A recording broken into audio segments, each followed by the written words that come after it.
우리가 로마서의 말씀을 보고 있습니다. 근데 이 로마서의 말씀을 보게 되면 복음에 대한 그러한 하나님의 의에 대한 그러한 말씀인데, 이 하나님의 의에 대하여서 사도가 말씀을 전하기 전에 먼저 무엇에 대하여서 이 로마서의 앞부분을 이야기하냐 하면 우리 모두가 죄인이다라는 것에 대하여서 논증합니다. 사실 이 부분이 복음이 복음되게 하는 아주 중요한 그러한 역할을 하게 되어집니다. 우리가 환자이고 우리가 복음의 진리가 필요하지 않다라고 생각하게 되면 복음 앞으로 달려가질 않기 때문에, 사실은 지금 사도 바울은 지금 이 말씀을 통하여서 우리 모두가 죄인이라는 것을 지금 알려주고 있죠. 참 희한합니다. 희한한 게, 이 회개와 우리의 죄성에 대하여서 이야기하게 되면 항상 회개와 그 죄성에 대해서 생각해야 될게, 그 회개할 게 내가 나에 대한 회개가 생각나기보다는 항상 누구에 대한 회개가 많이 생각이 나니까, 아유, 내 옆에 계신 누가 회개를 하셔야 되는데, 이분이 변화되셔야 되는데. 근데 사도 바울은 그렇게 말하지 않습니다. 성경은 그렇게 말하지 않습니다. 우리가 바로 복음 앞에서 변화되어야 될 자라는 것을, 정말로 말씀은 오늘도 우리에게 전하는 줄 믿습니다. 정말 우리가 말씀 앞에서 우리가 변화될 자라는 것을 알지 않게 되면, 그렇습니다. 우리가 옆에 사람은 회개시키려고 우리가 아무리 노력을 해도 이게 쉽지 않아요. 그래도 그나마 회개하려고 기도라도 할 수 있는 게 누가 먼저 할 수 있습니까? 그 마음을 가지면 내가 먼저 할 수 있어요. 내가 회개는 남을 먼저 시키는 게 아니라 내가 먼저 하는 겁니다. 날마다 하나님 앞에서 내가 누구인가라는 것을 철저하게 깨달아가는 것, 그게 바로 이 복음을 우리가 듣기 전에 먼저 알아야 될 거죠. 성령께서 바로 이것을 우리에게 먼저 하시는 것입니다. 성령이 말할 수 없는 탄식으로 우리가 바로 우리의 죄성을 보게 하고 우리가 먼저 회개하게 하기를 성령께서는 오늘도 원하십니다. 어제 말씀에서는, 우리가 1장 말씀에서는 이방인의 죄에 대하여서 사도 바울이 말씀하였다고 하게 되면, 2장의 말씀에서는 유대인의 죄에 대하여서 말씀하고 있습니다. 유대인의 죄. 근데 유대인의 죄에 대해서 이제 어제도 우리가 그 말씀을 나누었었는데, 일단 유대인의 죄에 대해서 사도 바울이 말하고 나니까, 지금 이게 뭐 유대인의 죄라고 하지만 로마 교회 안에는 그 안에 분쟁이 있는 겁니다. 우리 로마서 뒤에 말씀에 보게 되면 이 이방인 그리스도인들과 이 유대인 그리스도인들 사이에 은연중에 이러한 분쟁이 있었던 겁니다. 근데 그러한 가운데에 당신들이 누구에게 회개시키려고 하지 말고 당신이 먼저 회개하십시오. 지금 사도가 그것을 이야기하고 있는 것인데요. 이 유대인 그리스도인들에게 이것을 말하고 나니까 당장 먼저 무엇이 나타나냐 하면, 우리의 마음속에 이 죄에 대해서 성령께서 깨닫게 해주시게 되면, 아니면 누가 우리의 이 말씀을 우리가 듣게 되게 되면 먼저 무엇이 생각하냐면, 나는 그렇지 않은데 라고 생각하는 그러한 게 생각이 나게 되었습니다. 오늘 그 사도 바울이 16절까지 유대인들에 대하여서 유대인의 죄에 대해서 말하고 나니까 유대인들이 그 마음속에 일어나는 그러한 마음이, 그 자신들의 자랑이 그대로 드러나 있습니다. 이 유대인들이 가지고 있는 스스로의 자랑이 무엇일까요? 우리 1절부터 20절까지의 말씀해 보게 되면 그들의 자랑이 여기에 나와 있습니다. 첫 번째는 무엇이라는 게 그들에게 자랑입니까? 나는 유대인이야. 나는 유대인이야. 유대인들은 스스로 그 유대인이라고 하는 것 자체가 스스로에게 자랑이 되어집니다. 그리고 그들에게 그 자랑이, 유대인이라고 하는 그 자랑이 되어지는 몇 가지의 것들이 있죠. 유대 민족 특성으로도 오늘날에도 지금 유대인들이 자신들이 선민의식 가지고 있는데요. 이게 제가 이야기한다고 해서 그들이면 변하는 게 아닙니다. 자신들은 하나님의 선택한 백성이다라고 하는 큰 자부심이 있습니다. 그들에게는. 제가 말씀드렸지만 저한테 이렇게 동전을 주는데 마트에 가갖고 제가 돈을 이렇게 딱 거슬렸으면 이 영수증하고 저한테 딱 손에 줄 줄 알았는데 옆에서 툭 던져버려갖고 저 그때 가자마자 굉장히 큰 충격을 받았습니다. 왜 나한테 이걸 던져버리지, 기분 나쁘다. 그런데 이 그들 나름대로 그 자부심이 있습니다. 나는 이방인들하고 달라. 그들에게 자부심이 있는 그러한 것들이 무엇입니까? 첫 번째는 우리 17절 우리 뒤에 말씀해 보게 되면 율법을 가지고 있다라는 것 자체가 그들에게 자랑이죠. 나는 율법을 가지고 있는 그러한 사람이야. 하나님께 율법을 받은 사람이야. 이 세상에서 유일하게 하나님으로부터 신의 산으로부터 직접 율법을 받은 그러한 선택받은 민족이라는 것이 바로 그들의 자랑이었습니다. 또 그들의 또 자랑은 무엇입니까? 이들은 하나님을 자랑하였습니다. 우리 지금 이 구약 시대에 그들의 그 이스라엘 백성만 구원하여 하나님이 자신들만을 구원하셨다라는 것, 택하셨다라는 것이 그들에게 큰 자랑이죠. 큰 자랑이죠. 예전에 어떤 분이 말씀하시기를 대통령하고 이렇게 한번 손 한번 악수하셨다고 해갖고 손을 씻질 않는다라고 이렇게 말씀하시는 그러한 이야기를 제가 얼핏 들었었는데, 손 한번 잡는 것도 그게 굉장한 자랑이라고 이야기하는데, 이스라엘 백성에게는 하나님에게 직접 선택받은 민족이라고 하는 것이 엄청난 자랑이었었죠. 또 그들에게 자랑이 무엇입니까?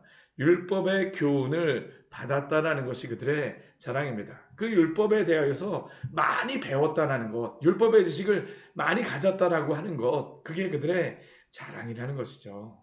정통하고 잘 배우고 있는 것. 그리고 또 그들의 자랑이 무엇입니까? 이 율법을 통하여서 그 하나님의 뜻을 알게 되었다라는 게 그들의 자랑입니다. 오늘 하나님의 말씀을 통하여서 하나님의 뜻을 알게 되었어. 우리도 참 그게 자랑입니다. 그렇죠? 근데 이것이 그들에게 바꿀 수 없는 자랑이죠. 개인적인 자랑이 되어지는 겁니다. 그리고 또 그들은 무엇이 되어집니까? 그것을 가지고 선한 하나님의 뜻을 분별할 수 있다는 것이 그들의 자랑이었습니다. 이 율법의 것을 가지고 하나님의 뜻을 분간할 수 있다. 또 그들이 자랑을 가지고 있는 게 무엇입니까? 맹인의 길을 인도하는 자라는 게 그들의 자랑입니다. 그들뿐만 아니라 자신들이 비트로스의 그러한 역할을 할 수 있다는 것이 바로 그들의 자부심이었습니다. 자신들은 세상의 다른 우상에 빠지지 않고 참되신 하나님과 그 율법을 알기에 맹인을 인도할 수 있다는 것 자체가 그들의 자랑이었죠. 그리고 또 그들은 뒤에 말씀을 보게 되면 20절 말씀을 보게 되면 지식과 진리의 모범을 가진 자로서 교사와 선생된 그러한 민족이라고 하는 그러한 자부심이 있었습니다. 이들은 율법에 대한 대단한 자부심과 자신들이 그것의 본류이다라고 생각하는 그러한 그 자부심이 바로 그들에게 있었던 겁니다.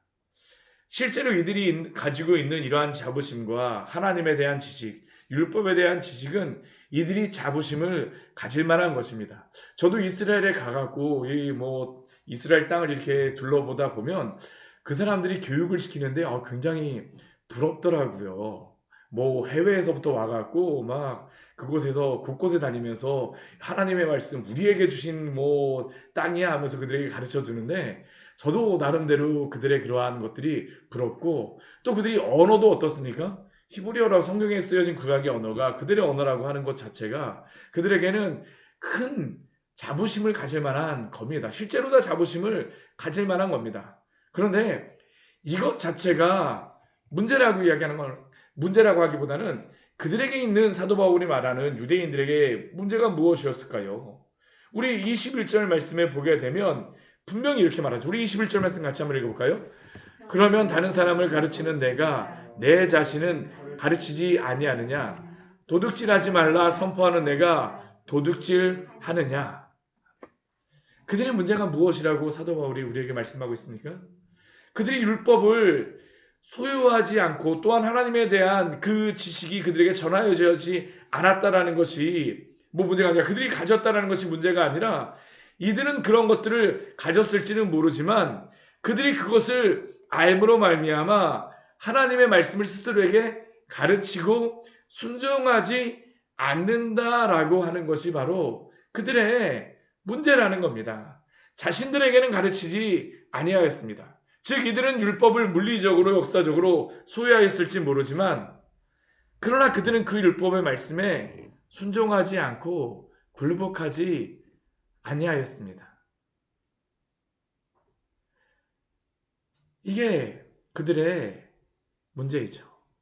그래서 그들은 도둑질하지 말라라고 하지만 도둑질을 행하였다라고 사도 바울이 우리에게 전하고, 또한 간음하지 말라라고 가르쳤을지 모르지만 그들은 간음하였습니다.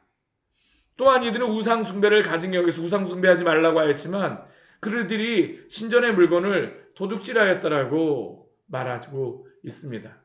실제로 다 우리가 성경 말씀을 보게 되면 그들이 도둑질하는 것에 대해서 11조라든가 아니면 서원한 것에 대해서 하나님의 구약 성경을 통하여서 그들에게 말씀하신 우리 말씀을 볼 수 있지 않습니까? 간음하지 말라라고 하는 그러한 말씀을 우리에게 전하고, 그들이 간음하지 말라라고 하지만 그들은 어떻게 합니까? 모세 율법에 따라서 이혼 증서를 써주고 나서 마음에 드는 그러한 사람과 마음대로 결혼하고자 하는 그러한 것들을 그들은 행하였었죠. 그들은 실제로 하나님의 말씀을 지킨다라고 하지만, 겉으로는 하나님의 말씀을 지키는 것 같지만 속은 어떻습니까? 하나님의 말씀을 지키지 않았던 것이 바로 그들의 문제였습니다. 그들의 죄였습니다. 그래서 그들을 통하여서 일어나는 그러한 일이 무엇입니까? 우리 24절 말씀 같이 한번 읽어보겠습니다. 기록된 바와 같이 하나님의 이름이 너희 때문에 이방인 중에서 모독을 받는도다. 하나님의 이름이 누구 때문에 모독을 받는다라고 이야기합니까? 유대인들 때문에. 근데 사실 이 말씀을 잘 보게 되면 복음을 가리는 사람이 오늘날 이 시대에도 세상 사람들이 누구라고 이야기합니까? 당신들 때문이라고 이야기합니다. 당신들 때문에. 당신 때문에. 교회 안에서도 그렇습니다. 당신 때문에 복음이 가려워진다라고 이야기하고, 교회를 떠난 많은 사람들의 이야기를 듣게 되게 되면 그 이유들이 무엇일까요? 교회 안에서 상처를 받았다라고 많이 이야기하고, 교회 안에서 그러한 이유들 때문에 떠난다라고 말을 하곤 합니다. 근데 우리가 기억해야 될 것은 무엇입니까? 유대인에게 대해서 우리가 그렇게 말할 것이 없습니다. 바로 나 때문에 그렇지 않습니까? 우리가 하나님의 말씀 앞에서, 참 사단이 교활합니다. 하나님의 말씀을 가지고 우리는 살아가겠다라고 열심히 노력하는 이 사람 유대인들이 열심히 하겠다라고 하는데, 그게 오히려 어떻습니까? 하나님을 떠나게 하는 이유가, 하나님의 이름이 모독받게 되는 이유가 되었다는 것이. 왜 그렇습니까? 그 말씀을 자신에게 적용하기보다는 다른 사람에게 적용하려고 하고, 다른 사람을 판단하려고 했기 때문에 그렇다라고 오늘 말씀은 우리에게 말씀하고 있죠. 그래서 이 로마서 2장의 말씀은 저는 이게 참 우리의 가슴을 저미는 말씀이라고 생각을 합니다. 우리의 말씀을 저미는 말씀이 될 수밖에 없죠. 내가 하나님 앞에서 어떠한 사람인가? 실제로 우리가 부흥이 일어나는 항상 그 장소에 보게 되면 다른 사람이 회개하는 게 아니라 그 죄를 졌던 내가 회개하는 것을 통하여서 교회가 부흥하게 되어집니다. 제가 죄인입니다. 교회 안에서도 이런 일들이 사실 있을 수 있죠. 당신이 잘못을 범하였던 것 같아요. 그럼 우리가 말해야 될 것은 무엇입니까? 맞아요. 저는 죄인이 맞습니다. 라는 게 사실 우리가 고백해야 될 겁니다. 왜 그럴까요? 우리는 실제로 다 십자가 앞에 서 보면 실제로 그렇거든요. 실제로 그렇거든요.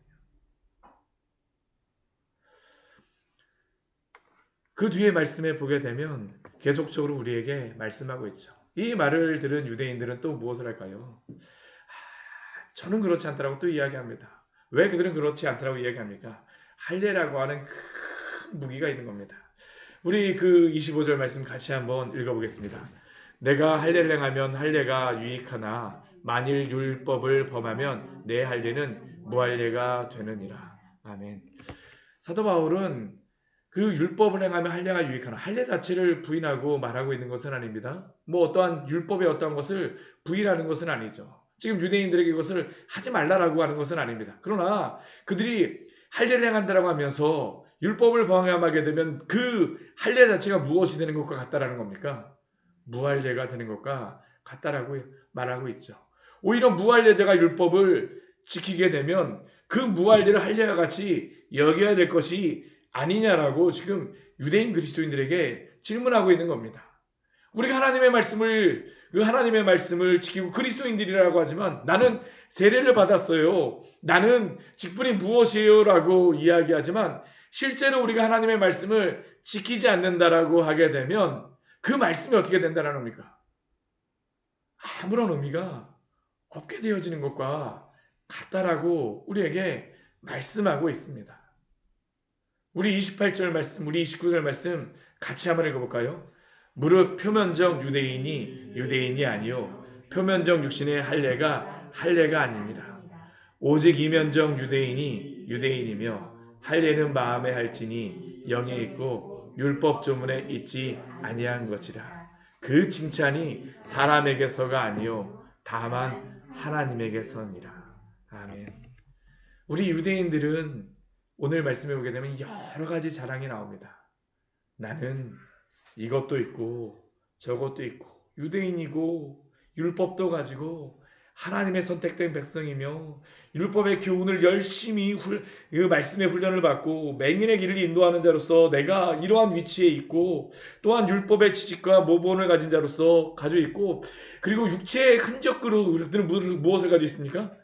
할례를 가지고 있다라고 하지만 이것을 그들은 자랑하지만 그러나 이것은 무엇과 같다는 겁니까? 표면적인 자랑이 될 수밖에 없다라고 이야기합니다. 실제로 자랑은 우리가 겉으로 드러나는 것을 가지고 자랑을 받으면 안 됩니다. 누가 우리를 칭찬해 주셔야 될까요? 하나님이 우리를 칭찬해 주셔야 될 줄 믿습니다. 하나님께 칭찬받으시기를 바랍니다. 다른 사람을 판단하는 것을 가지고도 또 우리를 자랑하지 마십시오. 나는 다른 사람과 다르다라는 것을 하기 위해서 우리가 많이 하는 것이 무엇입니까? 다른 사람을 판단하는 우리가 또다시 판단함으로 말미암아 나를 어떻게 하고 있습니까? 나를 자랑하고 있지 않습니까?